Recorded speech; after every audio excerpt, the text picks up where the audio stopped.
안녕하세요. 오만사입니다. 저는 올해 42, 결혼 10년 차 전업주부입니다.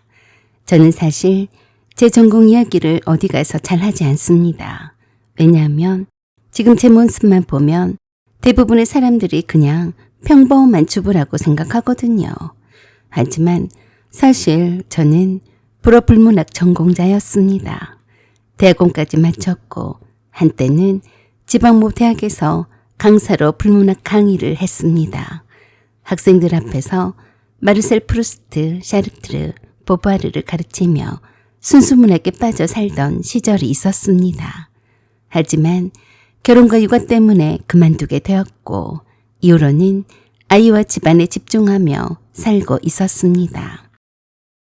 아주 가끔씩은 번역 일을 맡아서 하곤 합니다. 그리고 한 번씩 프랑스로 날아가서 혼자만의 여행을 즐기곤 하죠. 저는 이런 여유로운 삶이 참 만족스럽고 행복합니다. 아이들을 챙기며 남편을 내조하고 집안 살림을 하는 맛이 얼마나 좋은지 모릅니다. 그렇다고 제가 제 과거를 부끄러워하지는 않았습니다.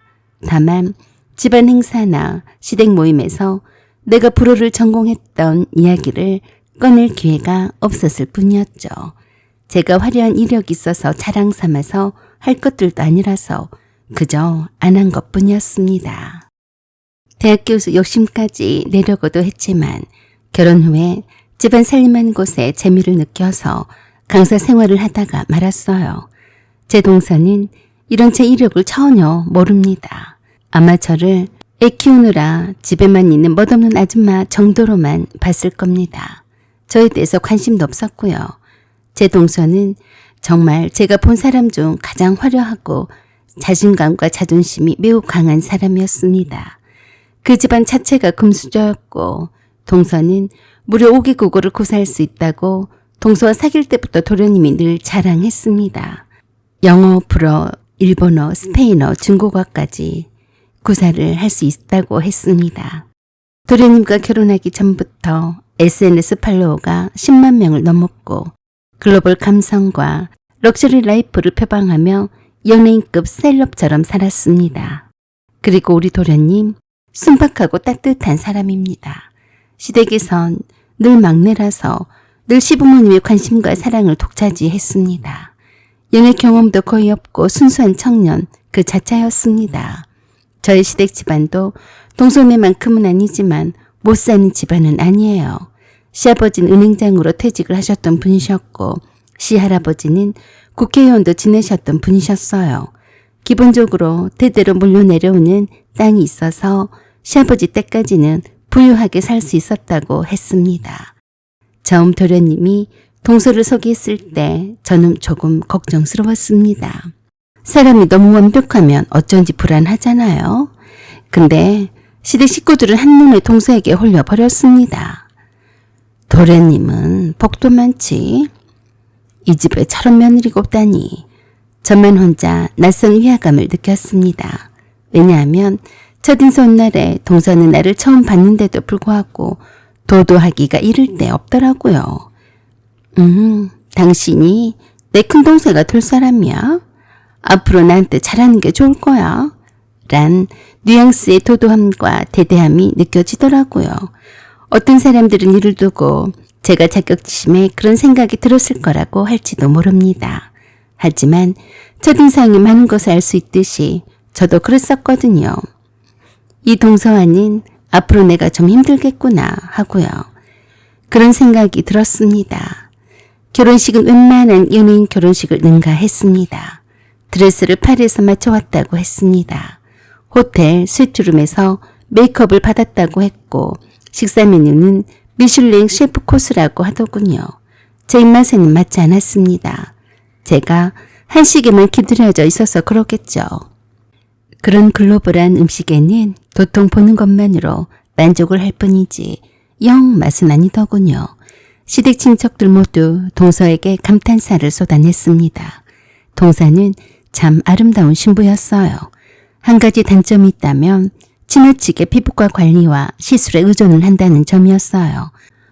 뭐 돈도 있겠다, 시간도 많겠다, 금수저인 동서가 미모도 돈 들여서 공들이는 것을 뭐라 할 수 있나요? 그렇지만 이런 금수저와 잘 어울리지 않는 서방님이 뭐가 좋다고 결혼까지 하는지 조금은 이해가 되지 않았습니다. 이해가 되지 않다기보다는 서방님의 라이프 스타일과는 잘 어울리지 않다는 게 제 생각입니다.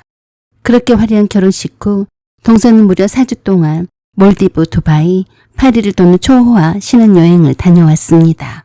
그리고 귀국한 그날 시댁에서 첫 식사 자리가 잡혔습니다. 저는 식사 준비를 도왔고 음식 하나하나에 정성을 쏟았습니다. 시부모님은 동서가 개선장군처럼 바리바리 싸들고 온 선물 보따리에 이미 넉다운이 되어버렸습니다. 시어머니와 시아버지와 남편에게는 명품 가방을 선물로 들고 왔으면서 내 선물은 고작 소박한 명품 스카프를 사왔더라고요. 물론 센스 있는 동서의 선물은 참 마음에 들긴 했습니다.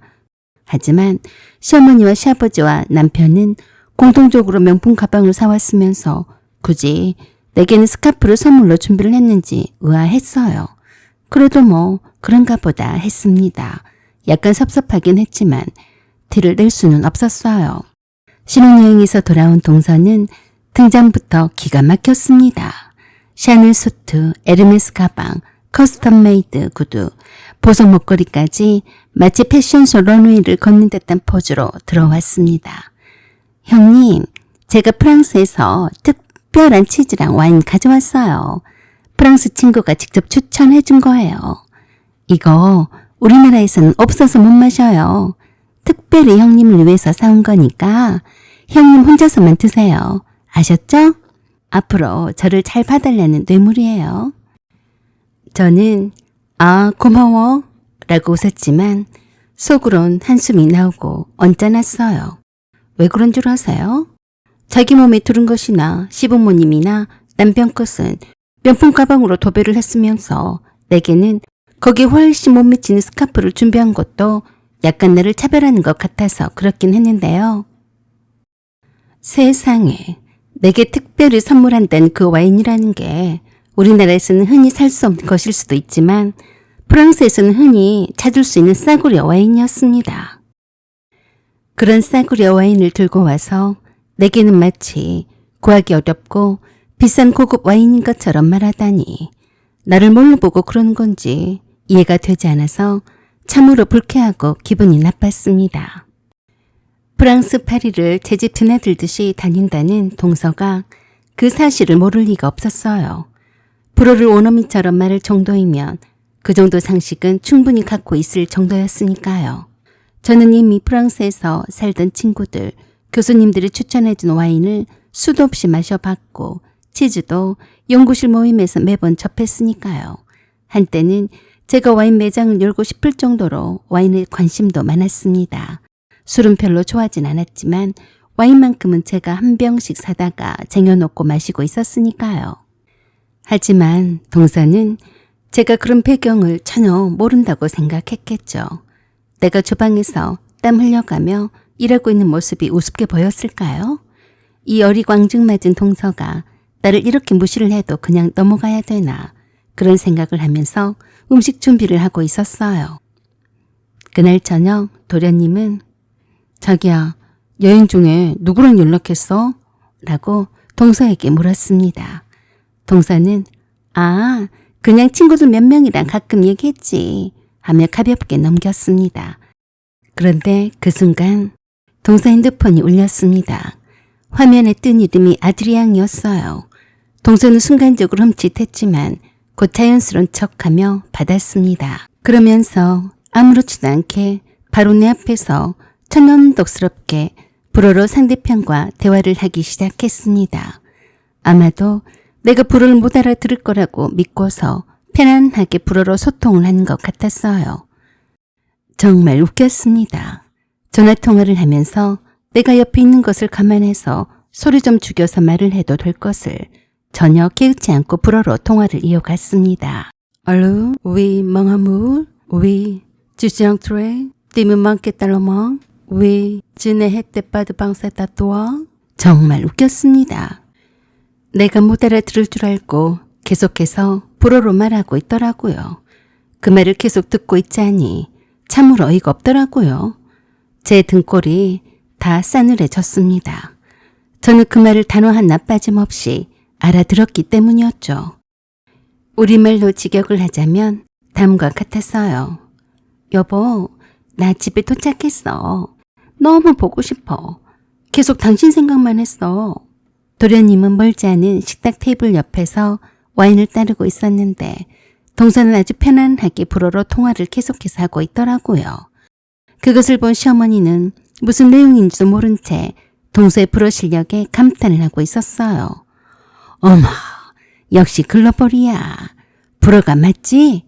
라고 하시며 동서의 불어 실력이 아주 뛰어나다고 칭찬을 하셨습니다. 참 얼척이 없더라고요. 한편으론 기가 막혔습니다. 시어머니는 동서가 지금 무슨 말을 하고 있는지도 모르면서 무조건 칭찬을 하다니 참 웃겼어요. 그러면서도 한편으로는 동서가 하는 말이 너무도 충격적이라서 저는 손이 떨려서 숟가락을 제대로 잡을 수 없을 정도였어요. 제 표정이 어두웠는데도 불구하고 동서는 천진난만하게 아무렇지도 않은 듯이 시댁 식구들과 하하호호 장난이 아니었어요. 이 여자는 또라이가 아닐까 생각도 되었네요. 얼마나 나나 서방님이나 우리 집 식구들을 가벼이 봤으면 저럴까 싶더라고요. 그녀의 입꼬리가 약간 올라간 것이 살짝 거기에 있는 모든 사람들을 비웃고 있는 듯 싶더라고요. 상당히 실망스러웠습니다. 이 정도 인성이라면 도련님과의 결혼은 불보듯 뻔했어요.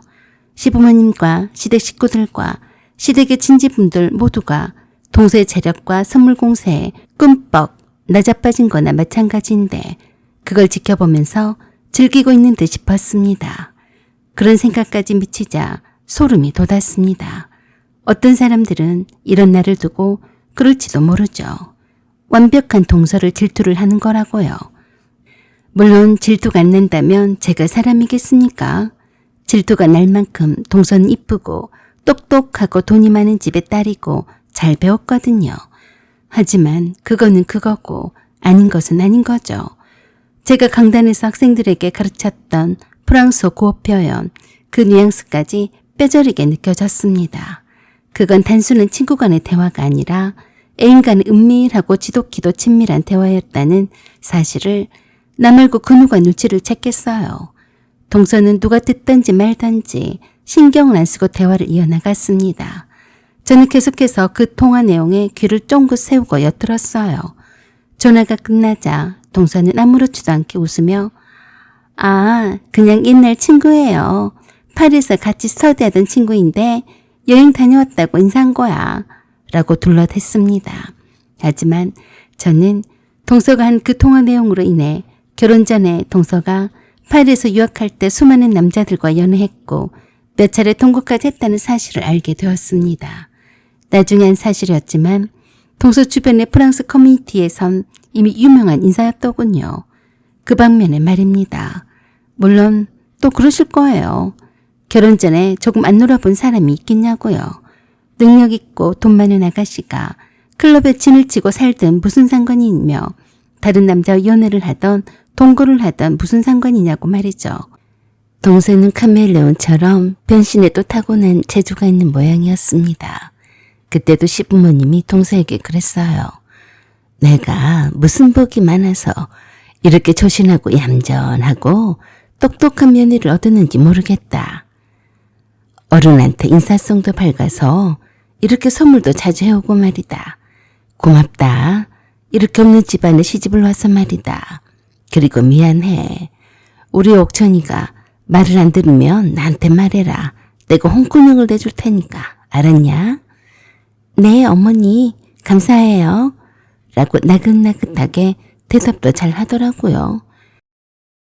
저는 그날 밤 서방님을 조용히 부엌으로 불렀습니다. 서방님, 저 사실 이 얘기를 드려야 할 것 같아서요. 네? 왜 그러세요? 표정 왜 그래요? 라고 물었습니다. 저는 숨을 고르고 들은 내용을 하나씩 풀어 원문 그대로 말했습니다. 그리고 뜻을 하나씩 풀어 설명했습니다. 도련님의 얼굴은 순식간 하얗게 질렸습니다. 그게 진짜예요? 농담 아니죠? 내가 왜 농담을 해요? 내가 불문학으로 대학원까지 나온 거 몰랐어요? 그랬어요? 형이네 형수가 말을 안 해서 저는 모르고 있었죠. 이제 하셨으니까 제 말을 믿으세요. 도련님은 거실로 돌아가 동서를 향해 물었습니다. 미자씨, 아들이랑 그 사람 누구야? 아들이랑? 그게 누군데 그래? 아까 아드리앙이란 사람과 통화하는 거 아니었어? 아니, 자기는 불어를 모르면서 뭘 아는 척해. 그럼 아니었어? 정말 웃기다. 왜 그래? 자기는 영어는 조금 해도 불어는 못하잖아. 나 아까 내내 불어로 통화했어. 자기가 잘못 들었겠지. 그래? 정연덕스럽게 모른다고 하자 서방님은 동석하는 말을 믿고 싶었던 모양이었습니다. 더 이상 뭐라 하지도 못하고 그냥 지나쳤어요. 그래서 살짝 서방님을 불러서 내가 그랬어요. 대놓고 물어보면 대답을 하겠어요? 그냥 기회를 엿보다가 결정적 증거를 잡아야죠. 무작정 증거도 없이 의심부터 하면 숨기기 바쁠 거 아니에요. 그러자 서방님은 계속해서 내게 확인을 받았습니다. 진짜로 형수님이 들으신 게 그런 게 맞은 거예요? 저는 지금도 믿기지가 않아서요. 당연히 그러겠죠. 그러니까 여유를 갖고 동서가 통화를 할 때 녹음을 해보세요. 그럼 내 말이 맞는지 아닌지 알 거예요. 알았어요. 아니길 바라야죠. 그렇게 서방님은 내 말에 기분이 언짢은 상태였지만 동서는 그것도 모르고 시부모님과 즐겁게 떠들고 대화를 하느라 정신이 없었어요. 저는 열심히 식사 준비를 하고 부족한 음식이 없나 하고 시중을 드느라 주방에서 식탁으로 왔다 갔다 하며 분주하게 움직이느라 정신이 없었고요. 그러다가 갑자기 조용히 동서가 주방 쪽으로 또 가더라고요. 그래서 뭐 필요한 것이 있어서 그런가 싶어서 제가 따라 들어갔습니다. 그랬더니 또 누군가와 조용히 미소를 머금으면서 또 통화를 하고 있었어요. 저는 그때를 놓치지 않았습니다. 은밀히 통화를 하고 싶으면 화장실로 달려가면 될 것을 화장실은 습하고 더운 데다가 불편하고 오히려 화장실에서 통화를 하게 되면 의심을 받을까 싶었는지 다 오픈이 되어 있는 대미명 주방에 아일랜드 식탁 테이블에 걸터 앉아서 자연스럽게 통화를 하는 대담함을 보였습니다. 참 대단한 동서였어요. 그런 동서에게 서방님이 식사를 하다가 불렀습니다. 미자씨 뭐해? 밥 먹다 말고. 그러자 동서가 아주 자연스럽게 서방님에게 그러더라고요. 응, 친구한테 전화가 와서 먹고 있어. 내가 그때 고성능 녹음기를 살짝 동서 앞에 찻잔 받침 사이에 톡 하고 두었어요. 동서가 하는 말이 선명하게 녹음이 되었습니다. 동서가 돌아간 뒤에 내가 그 녹음 내용을 다시 틀어서 들었어요. 상당히 심각했습니다. 동서는 아주 어린 아들과 통화를 했어요. 세상에 프랑스에서 동거를 한 남자와의 사이에 낳은 아들이 있었더라고요. 결혼을 하지 않고 살고 있다가 그 아들을 낳았지만 동서의 부모님이 한국 남자와 정상적으로 결혼을 해서 살기를 바랬던 거예요. 그렇지 않으면 재정적인 지원을 하지 않겠다고 하니까 어쩔 수 없이 입막음용으로 서방님과 결혼식을 올렸던 거더라고요. 프랑스인과의 사이에서 낳은 아들이 엄마를 찾는다는 말에 통화를 했던 거였습니다. 더 웃긴 거는 그 아이 아빠가 애인이 아니라 다른 남자가 애인이었다는 사실이었어요. 그 남자도 프랑스 남자였고 가난한 사람이라서 결혼을 할 수가 없었고 더더군다나 동서의 부모님이 적극적으로 헤어질 것을 강요를 한 상태였어요. 서방님과 결혼을 하게 된 것은 오로지 동서의 부모님에게서 경제적 지원을 받고자 함이었습니다. 물론 외국계 기업체에 취직을 해서 다니고는 있지만 씀씀이가 월급쟁이로서는 감당할 수가 없었기 때문이었죠. 어찌나 뻔뻔하게 이런저런 대화 내용을 적나라하게 애인과 프랑스에 두고 온 동서의 아들과 얘기를 나눴던지 제가 듣는 내내 제길 의심하고 또 의심하고 말았네요. 그래도 중요한 사안이라서 서방님과 동서가 집으로 돌아간 뒤에 황급히 녹음 내용을 여러 번 들어보고 확인하고 또 확인했습니다. 저는 시급한 상황이니만큼 곧바로 시부모님과 서방님에게 그 녹음 내용을 공개를 하도록 마음을 먹었습니다. 제가 중요한 일이라고 하면서 시부모님께 말씀을 드릴 게 있다고 하면서 남편과 함께 시댁으로 갔고 서방님을 조용히 불렀습니다. 서방님, 내가 동서가 통화한 내용을 녹음한 것을 들려드릴 테니까 동서 몰래 혼자서만 오세요. 그렇게 해서 시댁에 동서만 빼고 다 모인 자리에서 제가 그랬습니다. 제가 지금 드리는 말씀에 너무 놀라지 마세요. 서방님과 동서에 관한 내용이에요. 그러자 시어머니가 저에게 그러셨습니다. 아니 뭔데 그러냐? 우리 둘째 며느리가 뭐 어쨌다는 거야? 그래서 녹음기를 테이블 위로 내놓았어요. 그러자 시아버지께서 그러셨어요. 이게 뭐냐? 네, 이건 고성능 녹음기예요. 제가 강사로 일할 때나 번역 일을 할 때 자주 쓰던 거예요. 녹음기? 그런데 이걸 왜 꺼내놓는데 그러냐? 이 안에 엊그제 동서가 신혼여행 다녀와서 여기서 전화통화를 외국인과 한 적이 있어요. 그래, 그랬었지. 그런데 그게 어째서 그래? 아버님, 어머님, 그때 동서가 불어로 통화를 했었는데요. 제가 불어를 좀 알아들을 줄 알아요. 네가 불어를 한다고 했냐? 네, 제가 불어 전공이고 강사 일도 했었어요. 아, 그랬어? 몰랐네. 우리 둘째 며느리가 오기국어를 한다고 하더니 우리 큰 며느리도 불어를 좀 하고 있었구만. 그러자 의미심장한 표정으로 서방님이 내게 그랬습니다. 형수님, 녹음한 내용은 어땠어요? 그래서 제가 녹음한 내용을 그대로 번역한 횡 종이 몇 장을 테이블 위로 놓았습니다. 서방님이 먼저 직접 보세요. 마음의 준비는 단단히 하시는 게 좋겠네요. 그 말에 뭔가 이상함을 느끼셨는지 시부모님이 저와 서방님을 번갈아 보며 그러셨습니다. 니들은 뭔가 알고 있구나. 왜 그러냐?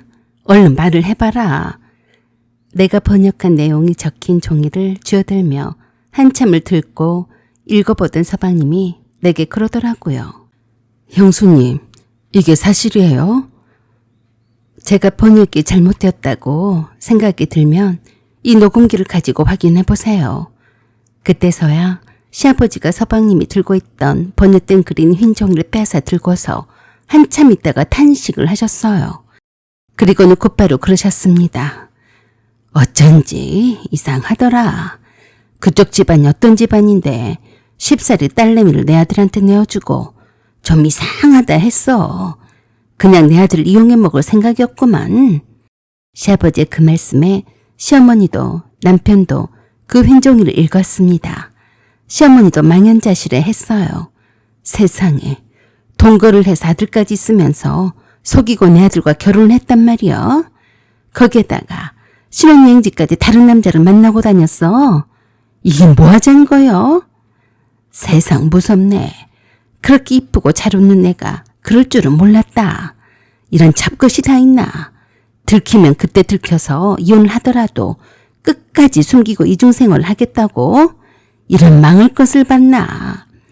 서방님과 남편은 내 번역본에도 불구하고 혹시나 하는 생각에 휴대폰 어플을 통해서 다시 한번 번역이 맞는지 확인까지 했습니다.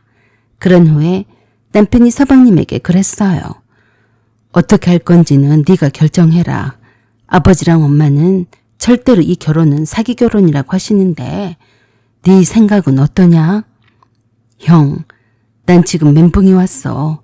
그렇게 내게 천진난만하게 굴었었는데 내게 이렇게 숨긴 게 많은 여자였는지는 정말 몰랐어. 나를 속인 게 맞아. 나를 감쪽같이 속였어. 내게 한 것이 진심인지 이제 나도 헷갈려. 일단 내가 알아서 할게. 그래서 남편이 서방님 어깨를 다독거려주며 그랬습니다. 내가 뭐라 할 말은 아니지만 평생 함께할 여자는 아닌 것 같다. 아버지랑 엄마 생각을 해서 잘 결정해. 네 뜻대로 따르마. 동서는 처음엔 둘러대더니 점점 말이 꼬였습니다. 결국 도련님이 핸드폰을 빼서 메시지를 확인했고 사진과 음성 파일, 몰드입에서 찍힌 은밀한 사진들까지 전부 나왔습니다. 동서가 서방님과 결혼 전부터 사귀어왔던 동서 애인이란 남자가 서방님과의 신혼여행지까지 쫓아와서 만났던 겁니다. 도대체 결혼한 유부녀가 신혼여행지까지 애인을 불러들인 사실이 정말 있을 수가 있는 일인가요? 제 상식으로는 도저히 이해가 되지 않는 일입니다. 그런데도 하나도 미안해하거나 당황하지도 않았다더군요. 동서는 정말 보통 내기가 아니었어요. 대충 한다는 소리가 그랬다네요. 그래서 뭐 어쩌라고. 그냥 심심해서 내 남사친을 부른 것뿐이야. 애인은 아니에요. 그러면 된 것 아니에요? 뭐 별일도 아닌데 왜 다들 설레발을 떠세요? 정말 촌스럽네요. 그래서 저랑 이혼이라도 하겠다는 거예요? 그래서 서방님이 그랬대요. 나를 사랑하긴 한 거야? 미자씨가 사랑한 남자는 대체 누구야? 당신이 하는 말은 어디가 진짜고 어디가 가짜야? 이러고 부부 사이라고 할 수 있어?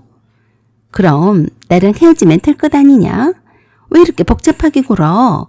옥천 씨는 나랑 결혼을 해서 손해본 게 하나도 없잖아. 다 내 돈이 더 많이 들어갔고 우리 엄마랑 아빠 돈이 더 많이 들어갔어. 그래서 나랑 결혼한 걸 횡재라고 생각한 거 아니었어? 그랬으면서 무슨 사기 결혼이네 마네 그런 말도 안 되는 소리를 해? 나한테 아들이 있다는 사실을 왜 내 입으로 말을 하니? 누구 좋으라고 말을 하냔 말이야. 어차피 함께 키우고 살지도 않을 거면서 웃기네 정말. 전혀 반성을 하거나 미안해하지도 않았습니다. 오히려 당당하기까지 했습니다. 서로 좋아서 결혼하자고 했는데 무슨 사기 결혼이라고 억지를 부려. 정말 촌스럽네. 나랑 수준이 안 맞아서 옥천 씨랑은 못 살겠어. 꼴도 보기 싫으니까 내 집에서 당장에 나가. 알았어? 라고 하며 사설 경혼을 시켜서 서방님을 강제로 신혼집에서 쫓아내버렸습니다. 서방님이 짐도 제대로 못 챙긴 채 거지처럼 쫓겨나온 것을 보고서 시어머님은 그대로 기절해버렸습니다. 그걸 지켜보던 시아버님이 화를 불같이 내시고는 그 녹음 내용을 동서의 부모님의 점잖은 지인분들께 싹 다 보내버렸어요. 맨 나중에 동서의 부모님에게 그 녹음 내용을 보내시고는 전화를 걸어서 그러셨어요. 감히 시댁에 와서 이런 내용으로 버젓이 통화를 하다니 자식을 어떻게 키웠길래 이 모양입니까? 우리 집안을 모욕한 죄는 달게 받으셔야 할 겁니다. 화가 머리끝까지 난 시아버지가 동서네 부모님의 지인들뿐만이 아니라 동서네 회사와 동서네 아버지와 어머니가 함께 운영하는 회사까지 쫓아가서 난리를 치셨어요. 그래도 전혀 타격감이 없는 듯 보였습니다. 대단한 집구석이었어요. 부끄러운 줄도 모르고 사과할 줄도 몰랐습니다. 그래, 너는 떠들어라. 네 입만 아플 거다. 란 태도였어요. 저러고 지랄하다 말겠지 싶었는지 아무도 대꾸를 하지 않았어요. 그쪽 세 개의 금수저 집안끼리는 이미 다 알고 있는 듯 했습니다. 그래서 타격감이 제로였나 보더라고요. 동서는 회사를 그만두고 프랑스로 떠나버렸다고 했습니다. 시아버지 분노로 폭파된 SNS 계정도 전부 삭제가 되었더라고요. 아무런 사과도 대꾸도 하지 않은 채 그렇게 서방님과 동서는 헤어졌습니다. 혼인신고를 하기 전이라서 이혼을 하고 말고가 아니었어요. 단지 동서가 프랑스로 떠나기 전에 서방님에게 전화를 해서 원망을 하더랍니다. 야, 네가 나랑 결혼을 해서 나쁠 게 있었냐? 그래도 나는 너한테 최선을 다한 거야. 네가 싫었으면 내가 아무리 우리 엄마 아빠의 돈이 탐이 났어도 결혼이란 걸 했겠어? 너 때문에 나는 망했어. 우리 엄마랑 아빠가 다시는 나를 안 보시겠대. 돈이고 뭐고 절대로 한 푼도 안 준다고 했어. 내가 뭔 죄가 많아서 재수없이 너를 만나서 이런 거짓꼴이 돼버렸냐? 너는 내 원수야. 알았어? 라고 마지막 말을 남기고 떠났다고 했습니다. 참 웃기지 않나요? 미안해하고 사과해야 할 사람이 누군데 되려 서방님에게 원망을 늘어놓다니요. 서방님에게 원수라고까지 하는 걸 보면 정말 거짓꼴이 되긴 했나 보더라고요. 그러게 주방에서 쭈그리고 일만 하는 전업주부인 나를 무시만 하지 않았어도 그 꼴은 당하지 않았을 거 아니에요. 자신이 스스로 중대한 실수를 저질러 놓고 남을 탓하다니 서방님에게는 그런 여자의 정체를 초반에 잘 파악하고 헤어진 게 얼마나 다행한 일입니까? 사연은 여기까지입니다. 구독과 좋아요, 알림 설정 부탁드려요. 감사합니다.